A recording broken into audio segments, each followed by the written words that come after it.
a dream that we'd all die for, a reason for us all to live and something we could fight for. I might just help a man up to his feet or hold a newborn, but no matter what I do, my hands remembering my rifle.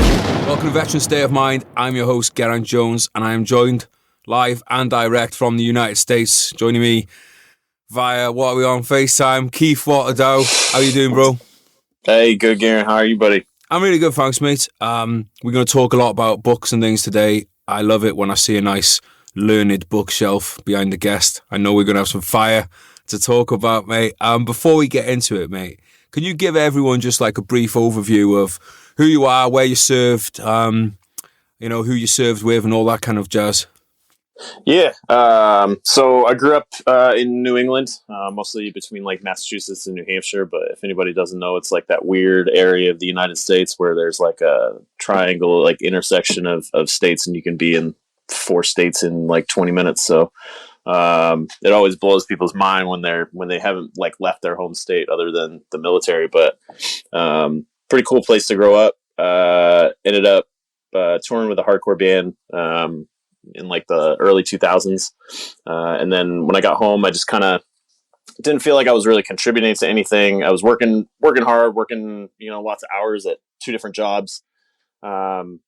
After I had put down the touring thing, and just didn't feel like I was really going anywhere with either of them. So I had a couple friends at the time who had just gotten back, both from tours in Iraq. One had a pretty serious injury, and the other had just done, a good stint in the Marine Corps and then came home. And prior to that, I didn't really have any exposure to the military. So I had never really thought about it. And my roommate and I at the time were just like, oh man, I think he came home one day, or I came home one day. It was one of the two. One of us was having a beer on the couch. One of us came home from work. We still can't figure it out. We were just together last weekend. We still can't figure out who was who, but one of us, was like, oh, I'm thinking about joining the military, and didn't know anything about it. We were still we were in our early 20s. So we were a little bit older than, a 17, 18-year-old kid, but we didn't know the ins and outs. And so we just kind of started that journey on our own. We both ended up joining the Army. I did 5 years as an MP, and did a couple of years at Fort Lewis, deployed to Iraq from there. Did the last 2 years in Italy, and then got out. I had short timer syndrome. There were times when I thought about making a longer career out of it, but I ended up just doing my initial enlistment and then popping out. Mate, first question. Have you been working out? Because your shoulders are looking excellent, I have to say. I was just going to say, I was listening to the podcast with Neville, and I was like, I got to tell this dude how good his arms look, because I was doing whatever drink he was drinking is just juicing him up. Combat fuel, bro. Combat fuel. Shout out Combat fuel. There we go. Now you don't have to jump in the middle. We have to start doing videos on here. We have so many beautiful guests on the podcast. It's a shame. It's a crying shame. That'll get our Patreon figures up through the roof. Every guest now has to provide several nudes for use on the podcast OnlyFans. Mate, I want to talk a bit about music before we start going down into the military stuff then. So where did you kind of, because I think everyone kind of goes through a phase where they think about being a musician or a DJ. It's kind of like the fighter pilot thing, right? Everyone at some point is like, I'm going to be a fighter pilot. So when did the music thing kind of kick off for you, and how? I don't have a musical bone in my body. Is that why you chose hardcore then? Yeah, I tried to play bass when I was younger and picked it up for a little bit, but I never played in any bands, and put it down before that opportunity even presented itself. So really what happened was like 2006 was the second time since like I graduated high school in 2005, and like twice within like 2 years I had moved to Boston just because that's what all my friends were doing. It was, the city within an hour of where I grew up. And I had broken up with a girlfriend, like was just kind of aimless, had picked up a couple, like odd work, like cash work and stuff in the city, but wasn't really like maintaining a steady job. I was just like the closest I've ever been to a bum in my life, for sure. And like, it was either like move back to New Hampshire where it was a bit cheaper and I had some more opportunities, or I had a friend's band who needed like somebody to do merch that was doing a full US tour. And so within like a week, I kind of just made the decision, like I just packed up all my shit. I moved it into my parents' garage, and then went nomadic for a little bit. And I did that for like about 2 years. And then, and it was really cool. I got to, yeah, I didn't play, to answer your question short. I didn't play any instruments. I just ended up getting a really cool opportunity to like hang out with my friends in a van and get paid a couple bucks a day to see the country, which was sweet. Groupies? Nah, no, just fights with old dudes wandering drunk into shows full of pissed off teenagers and burritos and taking shits and bird baths at Guitar Center. That was pretty much, wow. If I could sum it up in a paragraph, that's probably about it. That was the most consistent theme. We should probably explain the hardcore music. When we say hardcore in America, we're talking about very different kind of style of hardcore to like UK, like hardcore is all very nice lyrics about being in love and all that stuff with like, it's like an EDM style, like a really fast paced EDM style. Oh shit. So I don't think we're talking about the same kind of hardcore, are we? Yeah, I don't think so. I mean, I guess like hardcore has turned into kind of an adjective over the years. But yeah, no, more along the lines of punk rock. And I mean, you guys definitely have a hardcore scene.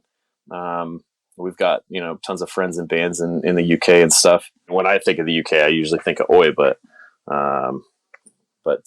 yeah, you guys have a cool scene too. I've got to be honest, mate, that kind of thing's never kind of been, it's always been dance music for me, mate. I find it really interesting though with music, like how, not that I really can't, not that I hate any kind of music really, but yeah. I always kind of find it really interesting the route people go down, because I think quite often it's like, it is one of those things that you kind of pick one as a kid. Yeah.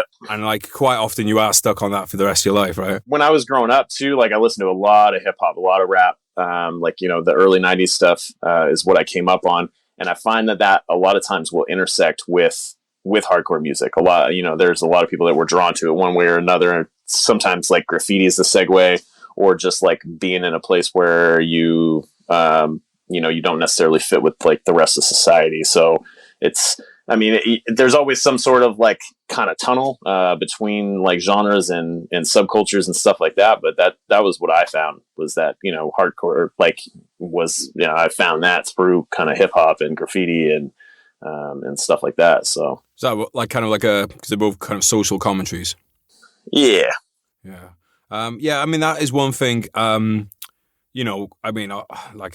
don't begrudge any kind of music. Like I remember I had the conversation a while ago. One of my guys was hanging out in LA with what was a very successful kind of music producer and stuff. And he was kind of complaining about mumble rap and how it's not, hip hop isn't what it used to be. I'm like, well, I don't think all music has to be life-changing, groundbreaking social commentary. Sometimes it can just be entertainment. And sometimes you want entertainment that's like, you don't watch an episode of Family Guy, come away thinking, oh, my life's changed. You just entertained for 20 minutes. And I think the same could be done of music. What did you kind of like, that tour, what was some of the kind of things that you look at that back on that now and think, is there anything in that period of time that you look back on and think that was like a major kind of like an artery of the root of your life? Yeah, I think it gave me a lot of perspective. I mean, I saw more of the country in like a month than my parents saw in their entire lives. Europe, like I've been to Europe too. And like Europe is similar to the States, where like, you can travel 3 hours and then be in a different country. And that's fucking cool. Like, and it's a different language. It's a different culture. Everybody dresses different. Everybody will approach you differently. Like, one country might be friendlier towards, especially Americans. Like, we're fucking dicks, but, sometimes. yeah. And so if, and the US is the same way, like you can be, like I just drove cross country, and even right now, like, post pandemic, where, everybody is kind of reacting to everything differently. You can drive 2 hours, and the procedure in a restaurant is totally different from where you were 2 hours ago, maybe 20 minutes ago. Like you go from county to county, and it's like a different planet. And so I think like that really shifted my perspective, and I'm super thankful for the opportunity. Those guys are still some of my best friends, and being able to see so much of the country also like gave me that deep appreciation of service. Once I was in the military, a lot of people are like, oh, like for my country. And a lot of people don't know what that means. A lot of people don't, haven't seen a lot of it. A lot of people like come from, I'm not going to name any one state because somebody's going to get butthurt, but like one state, and that's all they've seen of the entire United States, and that's what they're fighting for, and that's great. But like, you have a very deep appreciation if you love the country as a whole. There's for sure states that I would not choose to live in for prolonged periods of time. But like the country as a whole is near and dear to me. I think that's a really good point, mate, because like you said, when you are fighting for a country and the country's freedom and stuff, that is for all the opinions and the attitudes and the laws and everything like that you disagree with, which in America, because you have like the state by state, such different cultures, that really is a lot more pronounced. If you go to America, if you're in the American military, you're fighting for freedom. Well, that might mean that you're fighting, if you're from a very liberal area in California, you might think very differently to someone from Texas, but you both, there needs to be that mutual respect of like you're fighting for, rather than somebody's, rather than one thing, you're fighting for somebody's ability to choose, or to not choose. Yeah, or to not choose. To be ignorant as fuck, dude. Like, like I love those people too. Like you do whatever you do. Like you live, and like, cause that's your right. And that's the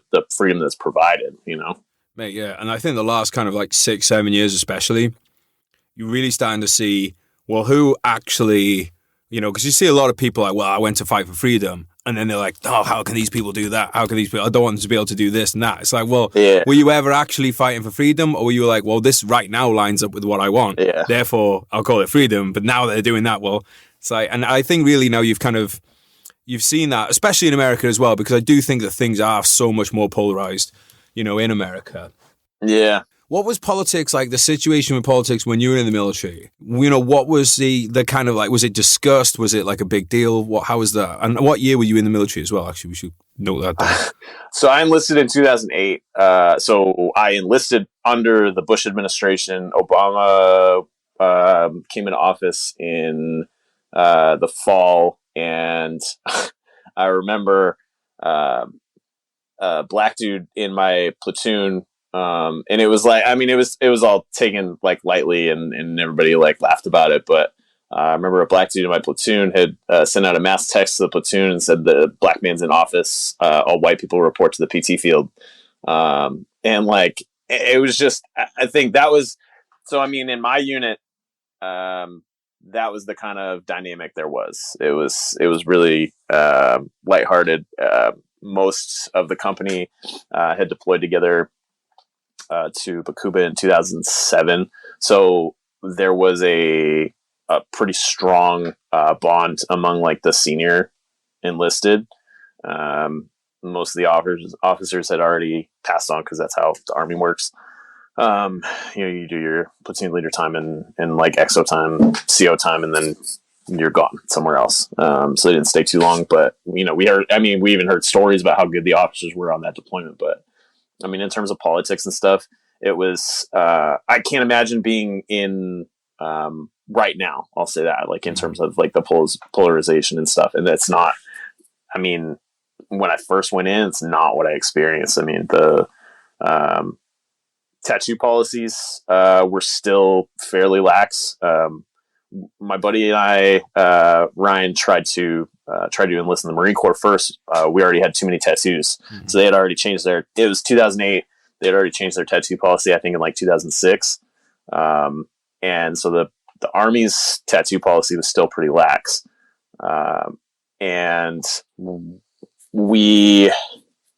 that was one thing that stuck out to me right away, was like the push on that. Even though the policy was lax, there was already like a push to identify organized crime and stuff. So I got screened for my tattoos like probably 4 or 5 times before I even got to my unit. So like at the recruiter's office, at the processing center, at the unit where like I first reported to for basic, and then when I got to Fort Lewis for my first duty station, all that stuff.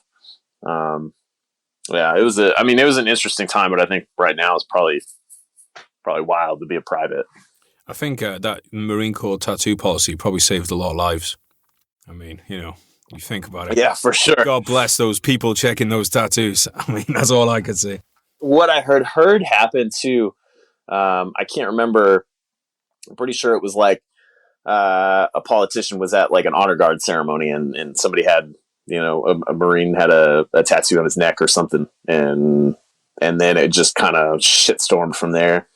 But yeah, no, definitely a life-saving measure to you know, keep tattoos off service members. That Marine had also killed 3 human beings, but I mean, that's just by the by. I mean, you know, but dude, when we were out in Afghanistan, we had the thing of, because at first, I mean, you'll have seen the pictures. You've got the soldiers out there, t-shirts, body armor, that kind of stuff. And then when the Americans started coming in, it was I think it was the Marine Corps. They were basically like, you know, wanted all the proper uniform to be on. And the kind of thinking was, well, if these guys aren't wearing the uniform properly, then the next step will be like Vietnam and they'll be raping the local villagers and doing the whole village. Yeah. And I mean, I got to be honest, dude, whenever I had that t-shirt on under my body armor, I was like, God, I really want to rape and murder my way through the village right now. But as soon as I put the shirt on, all those thoughts just fell away from my mind. It was gone. It's, you know, like doctrine like that. Sometimes once you start to see the breakdown, you can make some sense of it. But like overall, it's just like you're saying, it's like, well, what the fuck is the point? You know, you're telling somebody that they're more likely to die if they're wearing white socks, or like, what is, you know, is there any science behind it? Is there anything to back it up? So I think sometimes that shit gets pushed, but yeah, like if someone were to make an argument and be like, look, you should have your sleeves down because if there's an explosion, you get like it'll protect you from like flash burn and stuff. It's like, okay, that's an argument. Yeah. But what was actually coming down was this is what happened in Vietnam. It's like, all right, well, that's actually got nothing to do with protecting you from burns or any of that stuff. And, you know, but how did you find it? Because like one of the things I always think with the military is I do think there's a lot to be said for the younger you go in, the easier you'll probably adjust to it because you haven't experienced any life and you haven't had to look after yourself. So how was it going into basic and stuff in your 20s? I was just talking about how like that kind of applies to like marksmanship, right? Like if somebody's going to be easier to teach how to shoot if they've never held a weapon versus like breaking bad habits on somebody who has been around guns their whole life. And I think it can go either way, to be honest. I think a lot of times I had my skin was a lot thicker, but I think that's also how I grew up. Right? Like somebody who, like I enlisted when I was 21, and I think somebody who enlisted when they were 21 but stayed at home the whole time probably wouldn't have had the same experience, wouldn't have had as thick a skin, you know. Just because you're older definitely doesn't mean that you're more mature. Because we had like a dude that was pushing 40 in my basic training class. Wow. He was a paramedic because we went through with Reserve and National Guard as well. They do basic and AIT all the same. I think it depends on the MOS, but you know, he was a civilian paramedic, and so he just went through to go like into the reserves, whatever, as something else to do as well. I mean, he was good, but he definitely had a low tolerance for the bullshit. I think I was somewhere in between where I understood the younger guys, but I also had an appreciation for the older guys. So I think it can work against you if you let it. But I do not think I was in the mindset, leaving high school. I don't think I was in the mindset leaving high school to do fucking anything. I wasn't prepared for higher education. I wasn't prepared for a trade. I didn't have anybody pushing me into any of that shit. You know, my dad lived an hour and a half away, and my mom was doing her thing. And so I didn't have anybody pushing me like during, you know, those early years into sports or any kind of, you know, pursuits of anything, anything that would lead to a career or even a passion, you know.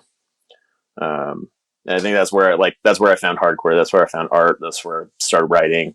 All those things that I could do on my own and I could kind of push on my own, and I found that I liked. And they were encouraged, but not necessarily facilitated. So I was just thinking, mate, like this is quite interesting from a British point of view, as obviously we don't really have people coming into basic with any kind of weapons familiarity whatsoever. Right. So what is that like then in the American military when you've got like what kind of numbers are you looking at, you know, ballpark for who's handled weapons before, who thinks they're any good, who's fucking brilliant on them? Like what was that like in your platoon? I would actually be interested in seeing those types of numbers too. But I think it was pretty common. I think most people had at least seen a gun. Most people had maybe fired a gun. But in terms of like proficiency and stuff, there were probably like half a dozen out of a company that that were difficult to break habits of, that were like, using like Kentucky windage and shit like that. Where they'd have to get kicked in the back of the head to like actually like tell them to stop. It was Kentucky windage, right? Like compensating for, so like instead of like actually zeroing, instead of like bucking down on your fundamentals and shit, trying to compensate, like going, like you can see around hit, so you're going to the left. Yeah, cool. Yeah, I mean, as a machine gunner, I approve this. I approve Kentucky windage. Yeah.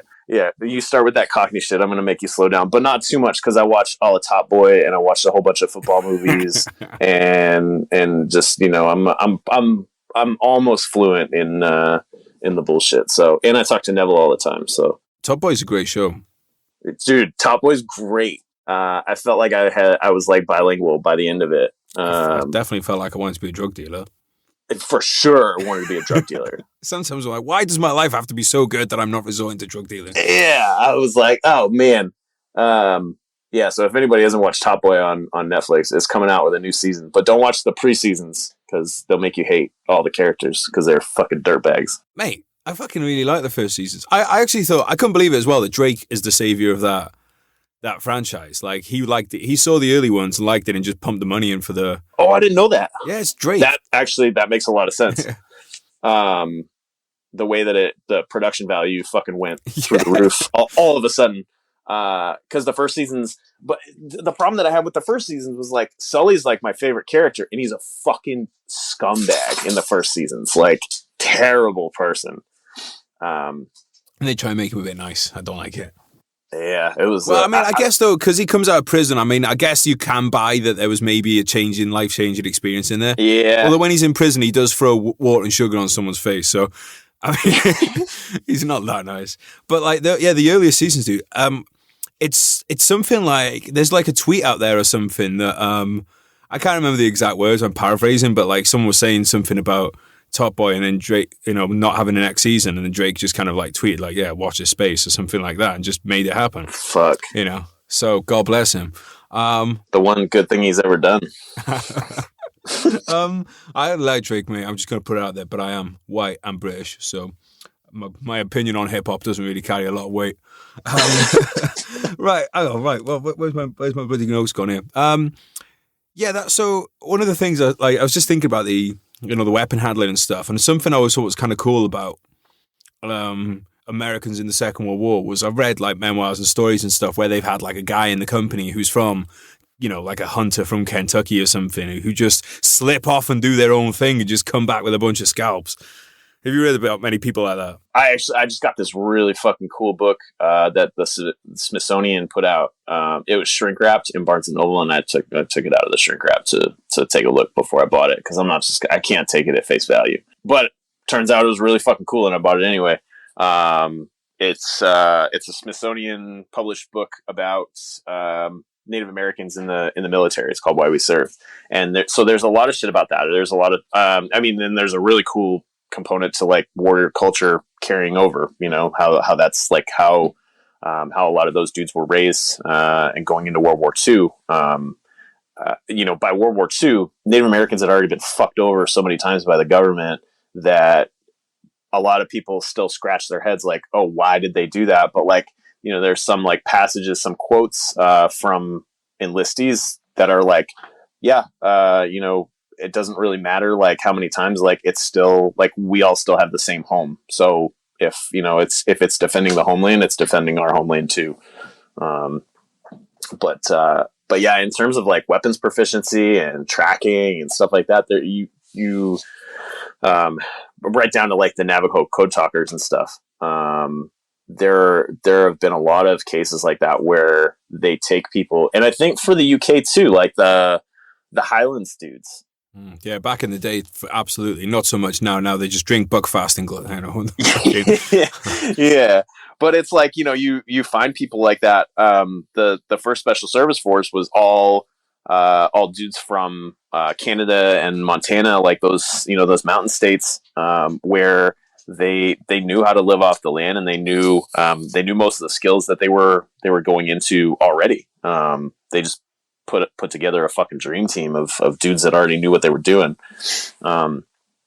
So it's pretty cool to think about that kind of stuff. But I also wonder for you guys, even if it's still more difficult to get a hold of firearms, if it's like, do you guys have like airsoft or paintball? Like, because there's like a rise with that, right? So like maybe you have not in my life. There's not many people can keep that airsoft stuff. I'm not interested in that, mate. What I do think though is, like there are some people who do airsoft, and look, whatever makes you happy at the end of the day. Yeah. But I do think it's quite interesting because, like, if you're a veteran in America, you can go and hunt. Mm-hmm. You can actually hunt in the UK as well. So I'm not saying it's impossible, but it's not a big part of the culture like it is in a lot of places in America, where you can go to the range and you can go out hunting and all that kind of stuff. And it is kind of interesting because obviously, like, we're all connected on the internet. So to see that, and I think like, because if I really, really, really wanted to go hunting, I could probably find a way of making that happen in the UK somehow. But it's not just down the road. It's not. I can't just take my rifle out the back and go into the woods and go and hunt. So that's been kind of interesting seeing those kind of differences, because I've got a few friends who I think would love to still just go to the range with the guys and go out to the desert and take your ARs out to the desert and set some ranges up. And what's your kind of like your I wouldn't say like take on the veteran community, but what's your kind of like view of the kind of like common paths that a lot of veterans kind of take out? Because I think we can always kind of, obviously there's always overlap and there's always some sort of differences, but I think there's a lot of kind of groups that tend to emerge, out of a certain experience, isn't there? So what's that like for, what have you kind of noticed out there? I think it depends on where you go, for sure. If you go to some of the bigger cities in Texas, New York has a large like concentration, but I mean, it depends on where you go, where the concentration of veterans is going to be, that you're going to see it look like fucking Tactical Halloween. And that's fine if that's your thing, if that's what you've made your identity, if that's what you made your livelihood. I mean, the wars have cost taxpayers and families in America so much that, like, who the fuck is anyone to say that you can't make a living off of what you've learned, And I'm adamant about that. 100%. Whether or not it's like tiring to see the same, like we make pouches, we teach firearms courses, like, it doesn't, your business idea doesn't have to be original. It just has to fucking work, and it just has to put food on your family's plate. I don't care. If it's working for you, if it's what makes you happy, like, get off your high horse and stop criticizing it.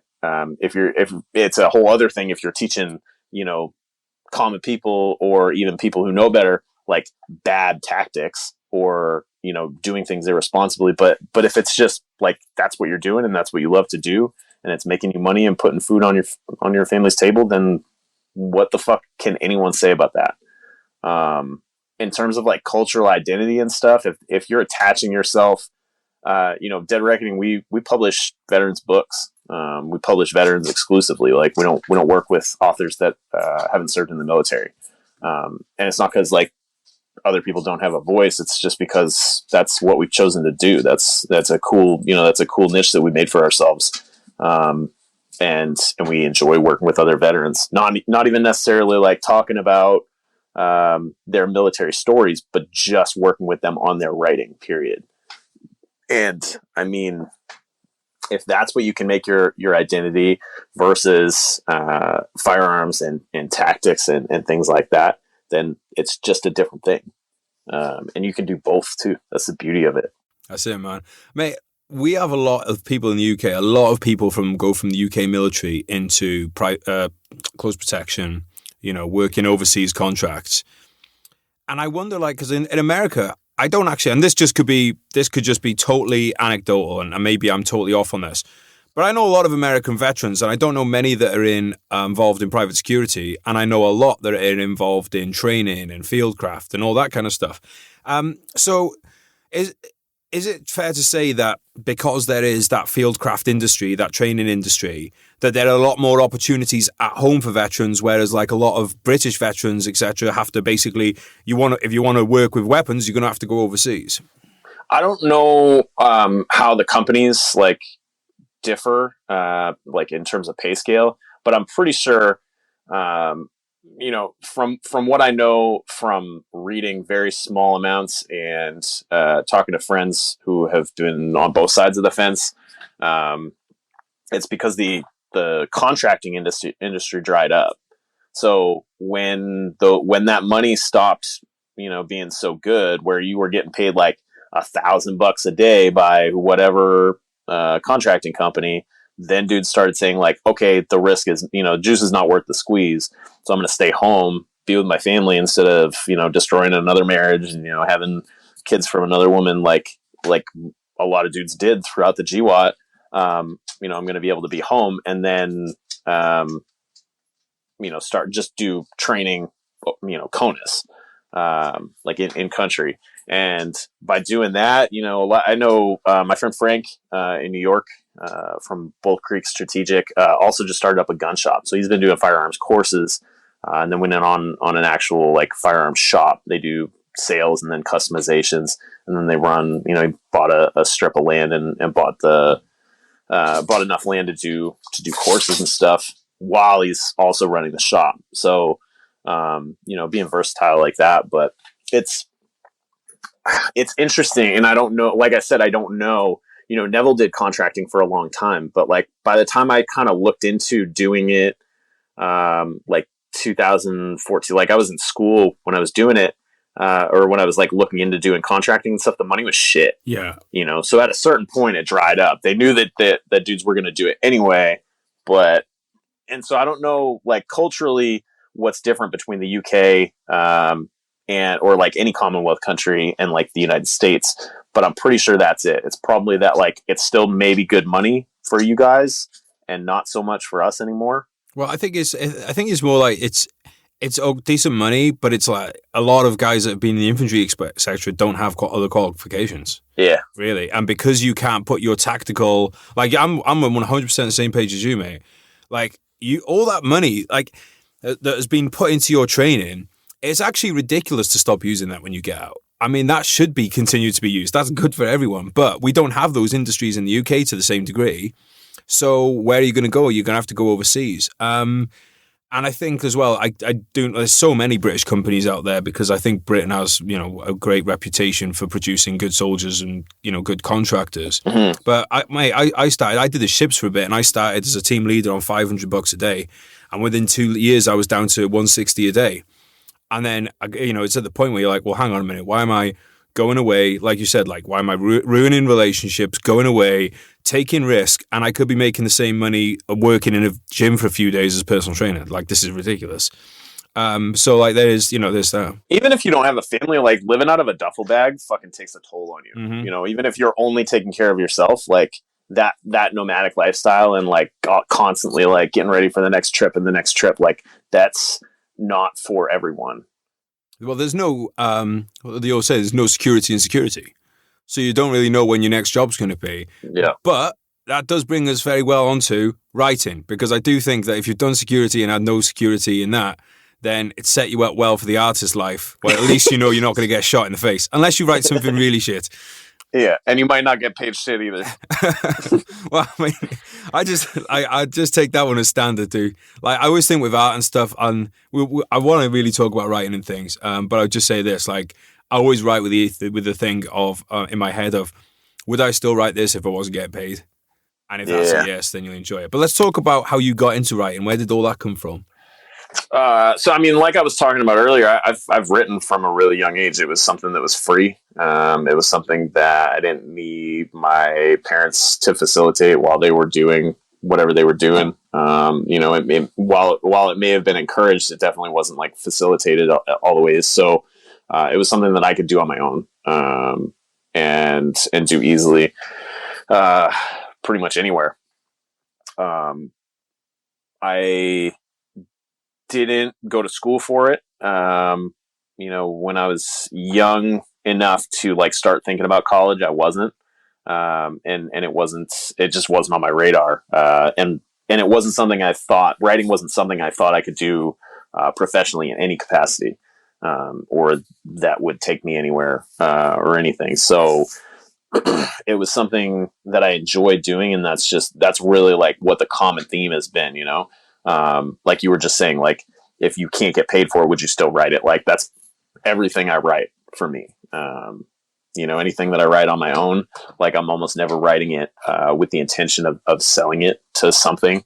I'm always writing it for myself first, and then I can figure out where it's going to go after that. So let's start with then how Dead Reckoning Collective kind of came into being. When did you start thinking about publishing books? When did you start thinking that you could be a kind of like a place for putting veteran voices out?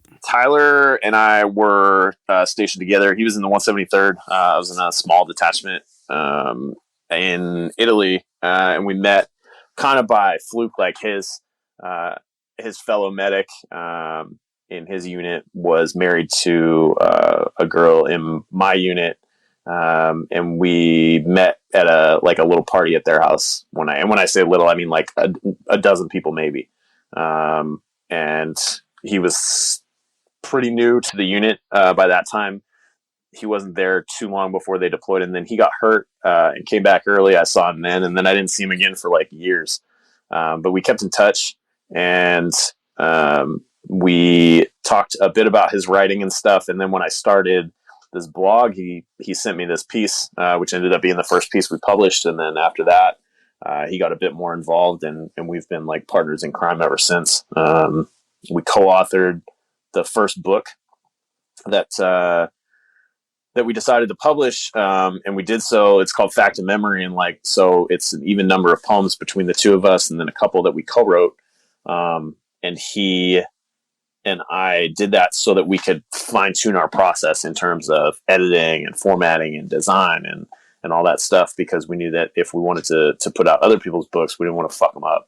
If we were gonna botch a project, we wanted it to be our own work, because we take that stuff seriously, and so that's kind of how we use that as a test run, and we did really, really well with it. And so then we started looking at taking on other people's stuff, and here we are like a dozen books later, doing what we really love to do. Well, mate, I was thinking I think we've had 4 guests on that have done Dead Reckoning stuff. If I'm correct, we've got Leo Jenkins. Yeah. Marty Scotland. Yeah. Marty hasn't published through us. Okay. Well, fuck Marty. But I used to love you, Marty, but now it's over. Yeah, he's a dear friend, and he's taller than probably both of us. So, well, what's funny as well, bro, is like you look like you're both from New Hampshire, right? Yeah. And like you guys have the same exact outfit on, the same beard. Like, it's definitely issued to you.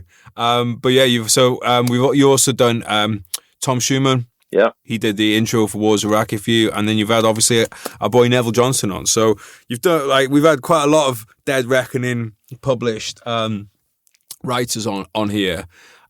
Who are some of your favorite writers kind of growing up? Growing up, I read crushed Walter Dean Myers and S.E. Hinton. I really liked what they brought through with like the street shit. And then also like gave kind of a sprinkling of like what the veteran experience was like. Because Walter Dean Myers wrote a lot about like gangs and inner city stuff growing up in Harlem. But then he also was a Vietnam veteran, and he wrote about that.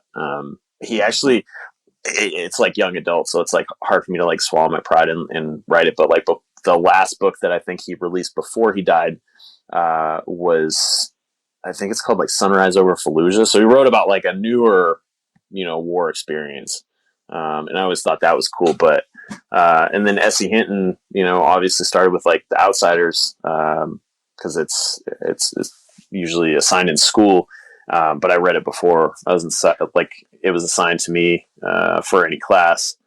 And then I just crushed her catalog too. So, And then I think once I got a little bit older, I started reading like Chuck Palahniuk. I also had access to all my mom's like textbooks and stuff because she was in school when I was younger, like doing her bachelor's for occupational therapy. And so like, but from her liberal arts courses, she had books like I read All Quiet on the Western Front when I was like maybe 10 or 11. Yeah, it's heavy. And yeah, I know. I always joke too, like, dude, I didn't even realize that it was written from the other side. That's how like oblivious I was to a lot of like the themes in it. So it's really cool to like revisit those. Read a lot about Vietnam. Watched a lot of movies and stuff too. But yeah, those were some of my favorites when I was younger, and then got exposed to like a little bit of poetry. Whatever poetry I may have written when I was younger, and I mean anything I wrote when I was younger probably sucked. And I thank God I like lost all those notebooks. But like Langston Hughes, and lots of different poetry, and then obviously like the hip hop influence too. From that young age. Guys, please lend me your ears for a moment while I give a shout out to our sponsors. Remember, no sponsors, no podcast. So get your finger away from that fast forward button. Listen up. It's in your best interests.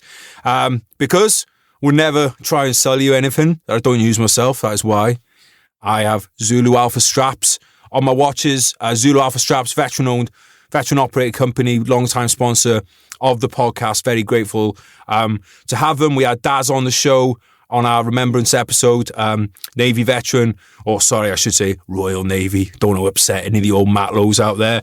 Zulu Alpha straps, worn by frontline operators all around the world. They come in, well, I'm going to say all shapes and sizes, but they don't really, because you've got to have a strap to go around your wrist, don't you? So they don't come in all shapes and sizes. That was a bit false. That was misinformation, as they say these days. But what is absolutely gen is that they are very nice looking. They will make a shit timepiece look good, and they will make an excellent timepiece very secure on your wrist. So check them out at Zulu Alpha Straps. Everything is linked up down in the show notes. Also, want to say a massive thank you to Combat Fuel. Why? Well, because I look absolutely essence, that's why. And one of the reasons I look essence is because Combat Fuel helps fuel my juicy gains. Pre-workouts, I've used them, I've loved them. Whey protein, I've used them, I've loved it. Vegan protein, I've used it, I've loved it. What else have I had from them? You can get your ZMA out there. That's got zinc in it. That's good for your immune system if you don't want to get the old coronavirus. I'm not saying that's not medical advice, but try ZMA. It gives you proper good boning in the morning as well. You're welcome. So is your missus. What else could I say about Combat Fuel that hasn't already been said? They are great, fantastic flavors. If they've got it in stock, they might not have, because I do try and buy them out of it. Try out the Whey White Chocolate. Whey White Chocolate, one of my favorites, and the salted caramel vegan protein, both absolutely delicious. At Combat Fuel or combat-fuel.co.uk, all in the show notes. All right, back to the show. It's funny you should say the hip-hop influence and then poetry, because, I don't know if you ever saw that Family Guy joke, and it's like, now I'm not saying she's a gold digger, but she ain't messing with her, and he's like, who was she messing with?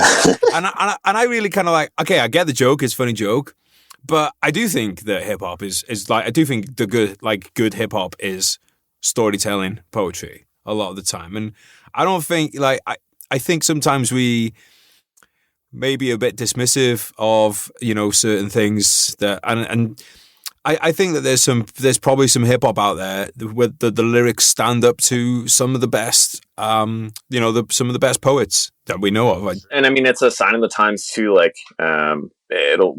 we'll study that shit years from now, like whether we want to think about it or not, like whether we wince when we do it, like the mumble rap that you were talking about earlier, Rob Lind, who sang for a Boston band called Blood for Blood, has this podcast, and he was talking about it a while ago, where he recognized, he was like, somebody was playing some kind of fucking mumble rap, some like SoundCloud shit, and he was like, oh, that dude's on this drug, like that dude's on lean, like this is drug rap. And he could tell it because he's a recovering addict. He could tell.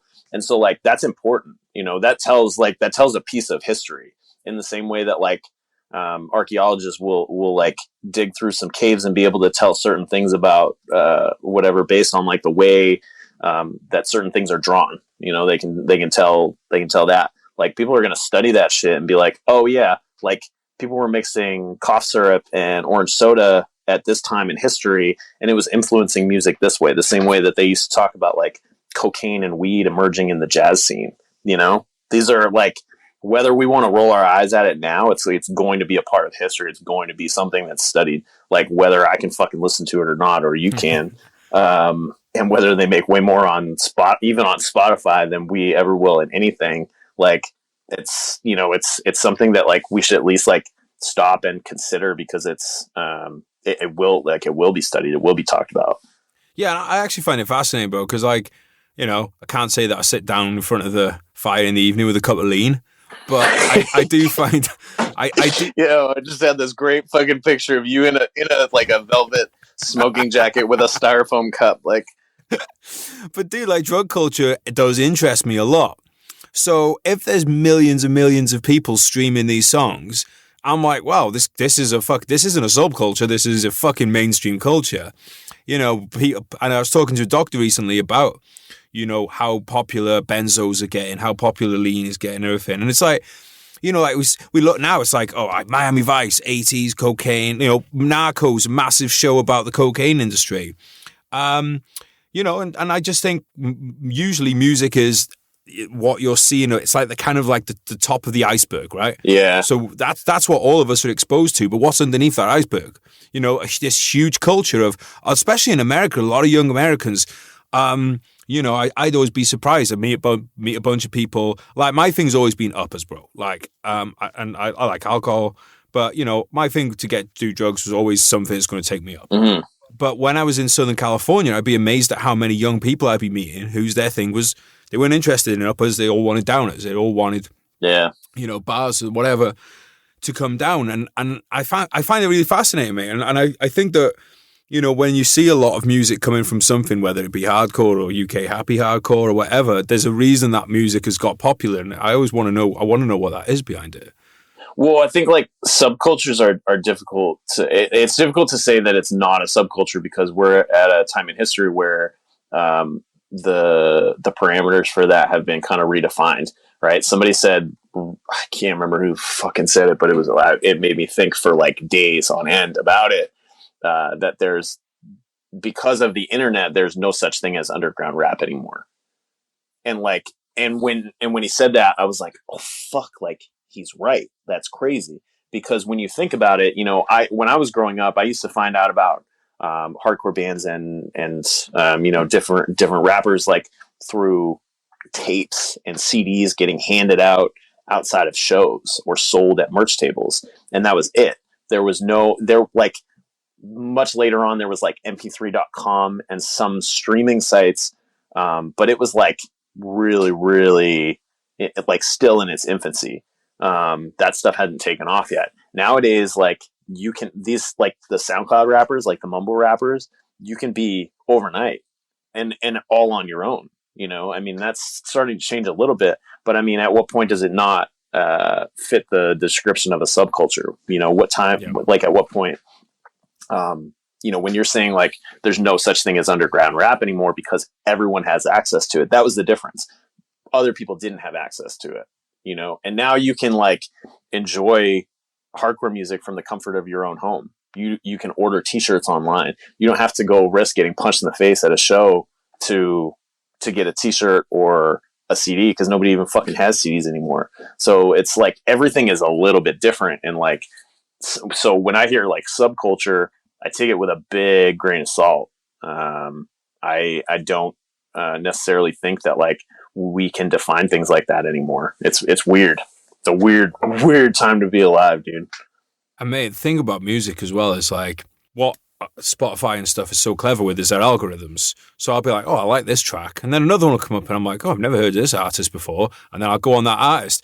30 minutes later, I've been going down their hole. Well, I suppose I could go to the radio of this song. 4 hours later, you know, and I've just discovered 10 new artists who are fucking great. Yeah. And I do think that, like, it's obviously pros and cons with it, right? Because on one side, I think people have got a better shot at making it before. Because, like, you know, when I first started going to dance music events, if you want to be a dance music producer, you had to get the money together to make your own fucking vinyls, which you would then go out to give to DJs and hopefully get some DJs to play them.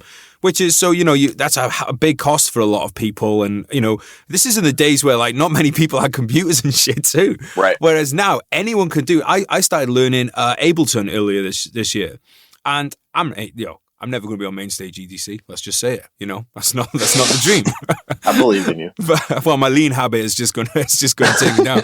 But you know, like that's. But in a year, from just intuitively, because we all know now how to use computers. Yeah. So intuitively, you can figure stuff out on any kind of computer thing very quickly. It's a common language now. Like, even when you first started being able to, like, remember when you could first burn a CD? Oh yeah. Like, that was a game changer for a lot of people, you know, and they'd fucking ruin their parents' computers trying to, like, burn a million demos. But even down to, like, navigation, dude, like, I always joke with, like, when I meet, like, younger bands, dudes in younger bands, like, the game has changed. You know, we had, and even we had it easier than previous generations. Previous generations had fucking road atlas maps. We had a binder full of MapQuest directions. You biodome, mate. I had the road. We would have been fucked. I had the map, bro. And we had, you know, I mean, we had a map book too, because if we had gone off the beaten path, we had step-by-step directions. And now they have we didn't even have a GPS, like, to go in the van, you know?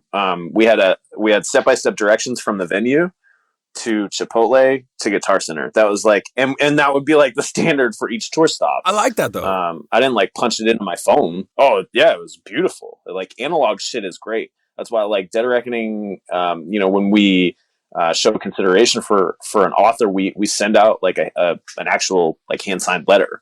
That analog style of communication and tradition is, like, important to a lot of people, and it speaks volumes. So I don't know. Technology has, like, done wonders, but it's taken away a lot of the genuine nature of a lot of industries. I think the bookshelves behind you probably answer this question, but where do you stand on the physical or the ebook kind of? Man, I can't do ebooks. I can't read them. It's really hard. Even when I'm editing a manuscript or when I'm proofing something, I generally have to print it out. I really can't. I can't stand reading ebooks. I've never had a Kindle. I've never had let's see, what's the other one? Kindle. I should know this, considering. Like I mean, I think the fact that neither of us know this, we might be leaving some money on the table here, mate. That we should probably find out what these things are called. We accommodate ebooks. We try to make everything accessible anyway. But me personally, like, you know, doing audio, doing digital is important because not everybody has the same things. Some people have different auditory disorders that it makes it hard for them to read a paperback novel. So you got to accommodate for that. But for sure, for me, if I can't hold it, I don't. It's not doing the same thing for me. You know. I also like to mark my shit up, even if there's no point to it. It's just, you know, I like to underline shit and bend page corners and all that. It's my book now. Yeah. But with the audio books as well, I mean, I'm a big believer in, like, if you're writing for veterans, which a lot of the times, you know, both of us are, let's be real, a lot of veterans have never got the chance of an education and can't read. Yep. Just that's not a swipe at anyone, because you know, I'll say it again, never got the chance, not able to, just never got the chance because of the bad school, parents, whatever. Like, get it however you can. Like, take that shit in. There's no shame in it. I can't do audiobooks. I can't. Like, it's just, for me, not everyone's brain works the same. Like, you process information differently. And for me, if I'm listening to something like that, like, I'll go through phases where I can listen to podcasts, but it's for sure passive for me. And then I'll go through, like, long spats where I have none. In my degree that I'm doing right now, once in a while there will be a podcast and I'm like, oh, sick, because I can just, like, throw it on and maybe get bits and pieces that I can take something from. like not have to like dedicate time to like sit down and like highlight shit from a textbook. But other than that, like it's really hard for me to listen to something and fully engage in it. So it's like, if that's how you're getting it, get Audible and crush books, like, you know, like a whole bunch of people are. For me personally, can't do it. Mate, what I found works quite well. So it's like, if I'm reading a book, let's say I'm researching the mafia, you know, I get a book on a certain mafia individual, read about that, and then when I go for a walk, find the podcast about that same guy. Mm-hmm. And it's kind of like layers of paint going on, rather than, you know, like, you know, and I find, because it doesn't matter if my mind wanders off and starts thinking about boobies for 5 minutes. Yeah. You know, it's just, it doesn't matter. I come back to it, and it's, you know, but if I was reliant on those podcasts, then it just wouldn't go in. Like if I'm doing the podcast, I'm probably going to be sat there with a notebook, in which case probably better off for the book in the first place. There's one book in particular that I want to make sure that we talk about. War is a Racket. Yeah. I said that as a statement. It is also the title of a book.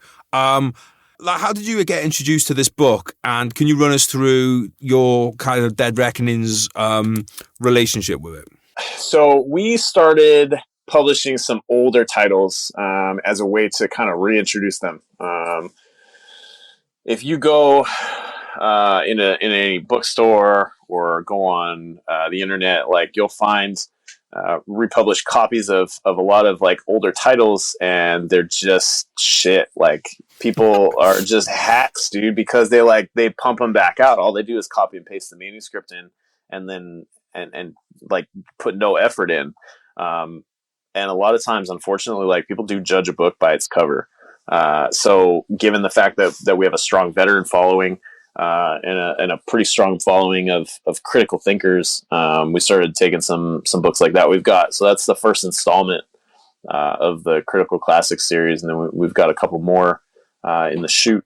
But I mean, that one we really worked hard to get out on the timeline that we did, given everything that happened in Afghanistan. A lot of people were irritated and you know, disheartened by the fairly predictable performance of the government and the withdrawal. So Schumann knocked the fucking forward out of the park, and you know, all the while he was doing really important things with that. But I think it's something, you know, considering it was written as long ago as it was, it's something that everybody should give a chance. It's a really short read, but especially, you know, Thomas Schumann's foreword is a great addition to that book. We did a little bit of history about the author himself, and you know, a little bit of history about the book and how it became a book and stuff like that. So super cool piece. What did you think? Well, first, mate, I just wanted to ask, when was this was this in the pipeline before Afghanistan, the collapse, or was it inspired by, you know, the dead? Yeah, no, this was in the pipeline long before. Oh, okay, sweet. Yeah, because I was going to say, it's not like the collapse took anyone surprise. It's not like we were like, oh, what? This whole thing was bullshit. Oh, I didn't know that. It was pretty clear. Yeah. So, mate, yeah, it's I swear I came across it when I was at a university. I think I might have come across it, but wasn't ready for it, didn't really understand it or anything like that. And then kind of so me and Joe does this Rants and Bants episodes with me sometimes. Mm-hmm. And I've had it on. It was, I think we talked about this, you and me, because for ages I was like, right, well, it's a short book. I want to go through it with Joe and break it down.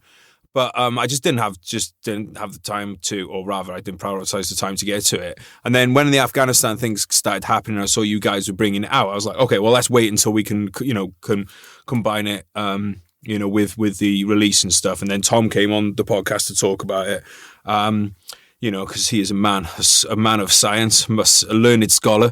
So we had him on to give it some gravitas. So, you know, got to have an officer to discuss these matters, mate. But yeah, I just think, as with so much history, because I do consider it a historical book in a way, because it's very much touches on historical events that are, you know, pertain to what he's talking about. And as with so many things, mate, you read it like I was catching up on my Peloponnesian War recently, and you're kind of like, nothing really changes, does it? Really? It's kind of depressing in a way, but, you know.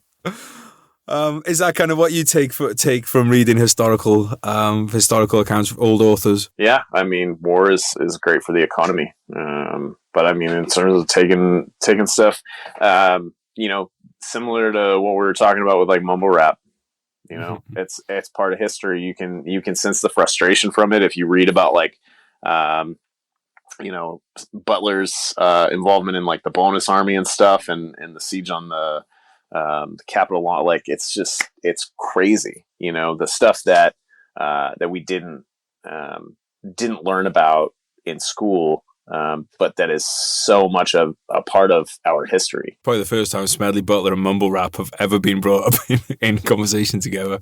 I mean, I think you'd be down for it, but who knows? But mate, you know what though? You're dead right, because the Bonus Army story was something I didn't know about until I reread this. Yeah. You know, like obviously, like, you know, 2020 Black Lives Matter movement. One of the things people want to talk about is like, you know, we need to make all of this history known.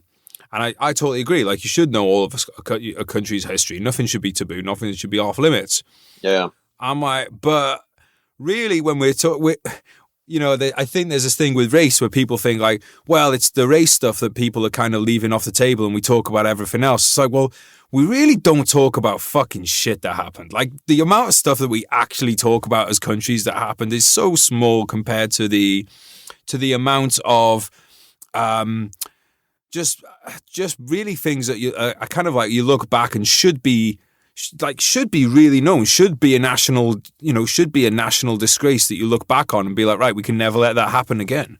Yo, look at the hundreds of fucking child graves that were exhumed in Canada over the last year from residential schools. Most people in the States don't even fucking know what residential school, like what that term means, you know? And it happened here too. It happened here in the States. You know, in the UK, I actually watched, man, Amazon Prime has been good to me.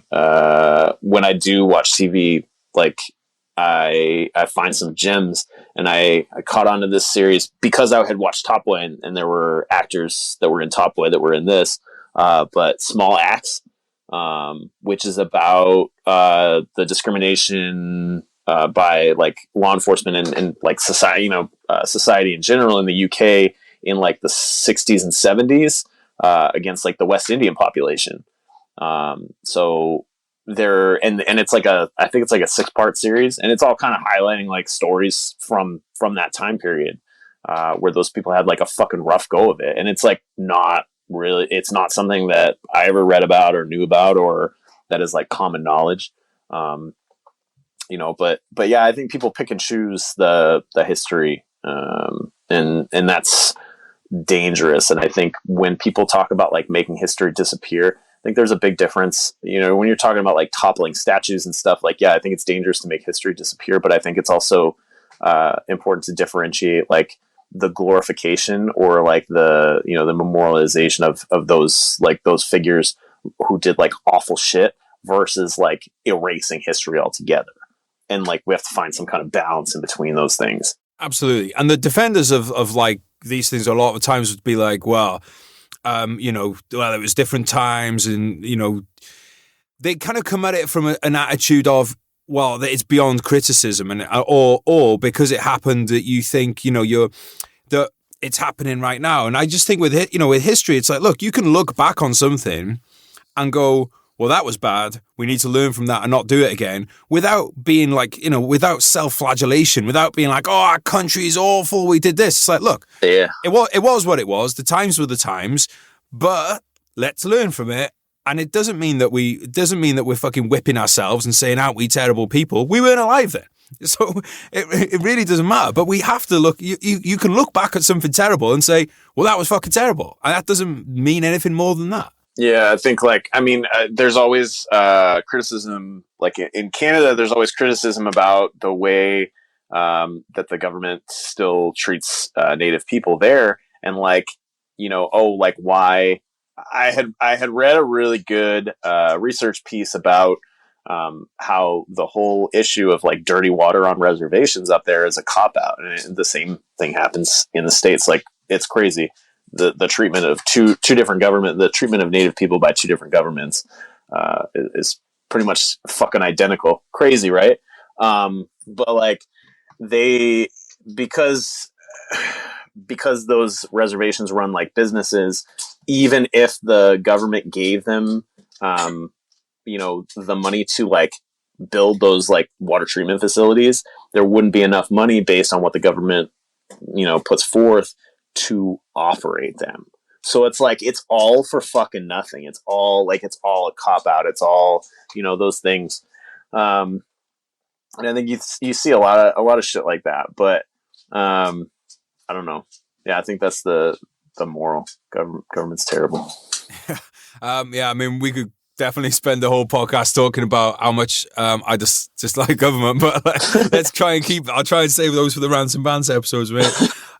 Do you think that America has learned any lessons from Afghanistan? Define America. Like who? Well, yeah. I guess I'm coming from the establishment. I guess the establishment. Do you think the American establishment? Do you think the people in power? Do you think the companies that benefit from this? Do you think that Do you think the American people that vote for them? Do you think that there's actually kind of we're not going to allow this to happen again, or do you think that 1 or 2 years back to business? I say give it a couple months and we'll see. Given current events, I don't know. It's hard to say, but I mean, we haven't learned yet, and we've been, we've been a country for a couple hundred years, and still don't seem to learn. Every time we cart off like poor sons and daughters to some conflict that doesn't best serve them. I think we'll see for sure. In these next couple of years, if like we've learned some hard lessons. But I think for sure there are. I would say that like, Dead Reckoning, like we're kind of reinventing the wheel. There were veterans like after Vietnam. There were veterans after World War I and World War II. Like poetry and literature has always been a part of like warrior culture and like and healing and post-war experience. And I think really like the end of conflict like this is no different. There are a lot, those dudes that we were talking about earlier running all those training companies and stuff.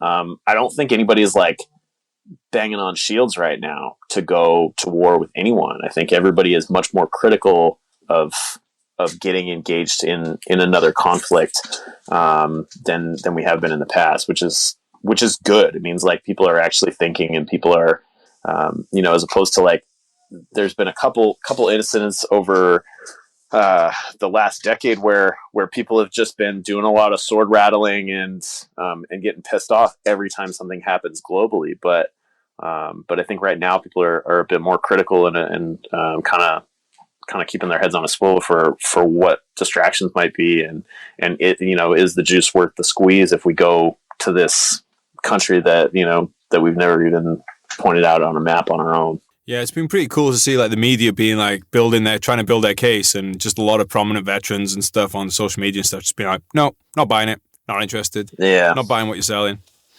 And I think that's great, because now there are a lot of, you've got some veterans out there with huge followings, and that appear on shows like Joe Rogan and all these kind of shows, and that carries a lot of weight now. That was never really around before. This kind of network of podcasts and social media and things that we've never really had that. So I think that's kind of a good kind of weapon in the arsenal. I just think by the nature of government and the nature of a lot of the businesses that are intertwined with them, there will always be people that push for war. But at the end of the day, if people won't go, they're not going to go themselves. So I think that there is the case for it. But I don't know, mate. Like I really do. I do ask myself, and I'm going to ask you now.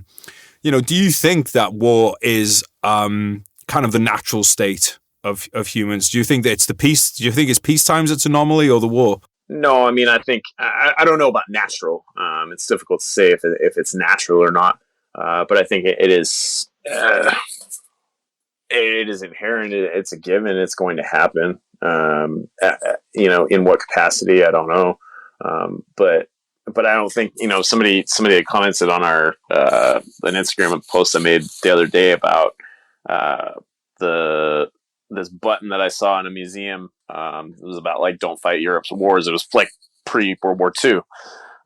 Crazy history repeating. But like he said that war is ingrained in our DNA. I don't agree with that. I don't know that.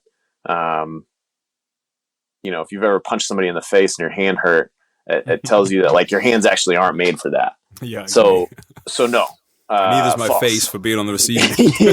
Yeah, dude. If you've ever headbutted somebody wrong, like I can for sure tell you, like a hammer has like a flat face for a reason, and like your forehead is not one of them.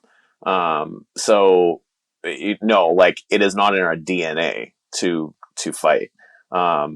And I'm not gonna try to get in like some kind of anthropological discussion with Mike Baumgarten who teed off on that dude in the comments section.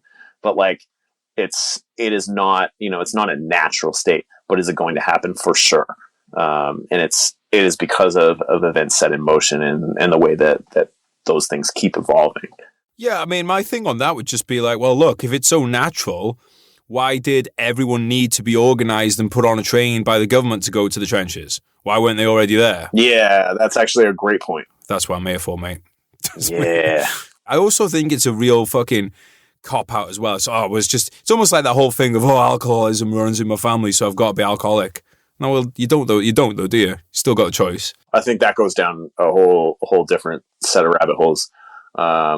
But I see the point you're trying to make. Like, I think it's just the idea that you just got to surrender to something that's in your genes, is kind of the point I'm making. But that's what I mean. Is addiction is a whole different fucking bag of tricks.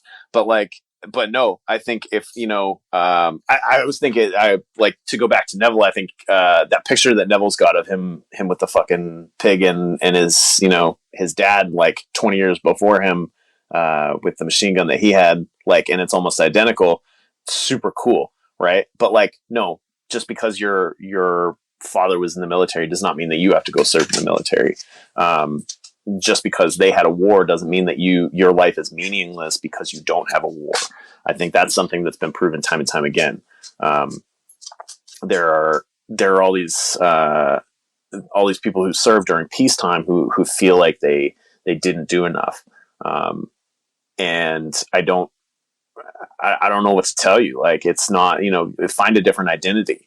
That one didn't, find something else to attach yourself to, find something else to apply yourself to, because like that didn't happen. So it's, then what else? Like, chase something else. Yeah, I agree, mate. And I do think as well, a lot of the times the people I've seen, because I've seen it a lot as well, people just be like, oh, it's natural, blah, blah, blah. I was like, well, you're speaking with someone whose family is not in the firing line for this thing. Yeah. I'm sure if your family and your home and your kids, whatever, were going to be the ones who are about to get your hometown is about to get flattened, you might think, oh, maybe we should find another way of doing things. Instead of, I can just go over to this country for 6 months, have a great time, and then just come back, and that's it. Yeah. I'm not to, undercut the service that anybody's done, but there's even the experience of the most fucking hardened warfighter from America and Britain just pales in comparison to someone that's like, let's say, been fighting in Iraq for 20 years, a local Iraqi soldier who's just been fighting non-stop for 20 years and has his family murdered. And there's so many things that are being thwarted that we'll never even fucking read about in the news. That even if you know what you're looking for, you won't recognize it in a headline. But that doesn't mean that I should have to take my fucking shoes off and I can't bring toothpaste through the TSA's little gauntlet. Like, and that's why I take when I go through, every time those people are always dicks, and I take my tray as far as I possibly can because I know it's those mutts that I have to go and get them. So we're at a weird, like I said, we're at a weird point in society. Like, we're at a strange time in history where all of these things are have consequences, and like some of the shit we're just accepting, and some of it people are starting to push back against, and that's really what we try to like foster at Dead Reckoning is It's just that critical thought, and you don't have to like critically think the same way that someone else does. Just don't eat everything that is put in front of you. Toothpaste and tattoos, we have decided, are very deadly combinations, and cannot be part of a tolerant and well-ordered society. Mate, we've got to wrap up in a couple of minutes. So anything that any thoughts on your mind that you would like to leave the noble listeners with? I released a collection of poetry end of summer that came out all right. From what I'm told, it's called Karmic Purgatory. It's available on Amazon and on our website. And then we've got a whole bunch of other books. Like if poetry is not your thing, we've got a couple novels. We've got Lucky Joe, which was written by Leo Jenkins, David Rose, and Brian Kimber, which is kind of about like that guy, in everybody's unit that like nobody would take home for Thanksgiving, but everybody wants watching their back. And then we've got The First Marauder by Luke Ryan. Have you talked to him yet? No. Oh man. Yeah, I'll have to link you guys up. He's like me too. He's got a real like passion for the World War One, like the UK World War One poets, Robert Graves and Sassoon and that kind of history. So you guys probably have a good chat. But yeah, and then we've got a whole bunch more poetry coming out. We've got Rock Eater by Mason Rodrigue. We've got Neville's book coming out. We just had Amy Sexhour's Poppies drop, which is really cool. She was a cultural support team member, and just a really cool lady. So we got her book of poetry out. So we've got a whole bunch of projects coming out this next year, and then more courses too. We're doing developmental courses for writing, memoir, journaling, writing about addiction recovery and stuff like that. So. Just stay tuned. The website's deadreckoningco.com. And then we're most active on Instagram, but we put quite a bit out in newsletters too that isn't on social media. And don't forget War is a Racket, which I think everyone has to read. Yeah. Compulsory reading. Honestly, I'll put a link. Anyone listening now that wants a link to that stuff, I'll just put it down in the show notes because I know you're all lazy. And I'm going to make it as easy as possible for you. I think we still have a couple signed copies from Schumann on the website too, and all the profits from those go to PB Abate. Okay, fantastic. PB Abate, for guys who don't remember, it's Tom's kind of operation out in Montana with it's not just Montana now either, is it? I don't think it's everywhere. It's everywhere. Yeah, there's chapters in every state. So the physical location's in Montana, but they have stuff going on all over the country. Awesome. Mate, well, let's do this again sometime, mate. We have more to talk about. For sure. But thanks so much for coming on, bro. I've been looking forward to this. And thank you for giving a voice to veterans, getting the books out there. As a veteran writer myself, I do appreciate anyone like that who's making it happen and kind of getting past this. Look, you mentioned rock eaters. Yes. Do we enjoy eating rocks? Yes, we do. But that doesn't mean that we can't also be learned scholars. So yeah, thanks, bro. Thanks for coming on. And where can people find you on social media? I don't know if you mentioned that. So yeah, I'm just most active on Dead Reckoning, Dead Reckoning's Instagram. So you can find anything I'm doing on there. All right, brother. Well, thanks for coming on, mate, and we'll catch you soon. And to the listeners, thank you guys for listening. Go and follow those links. Follow our sponsors. Go and get yourself some books. Get educated. What is a racket? Anything else? I think we've hit everything. All right, brother. Mumble rap and Smedley Butler. Mumble rap. Go pour yourself a nice cup of lean and get a book from Dead Reckoning Collective. All right, guys. Catch you next time, and we love you, buddy. You sold a dream to all of us, a dream that we'd all die for, a reason for us all to live and something we could fight for. I might just help a man up to his feet or hold a newborn, but no matter what I do, my hands remembering my rifle.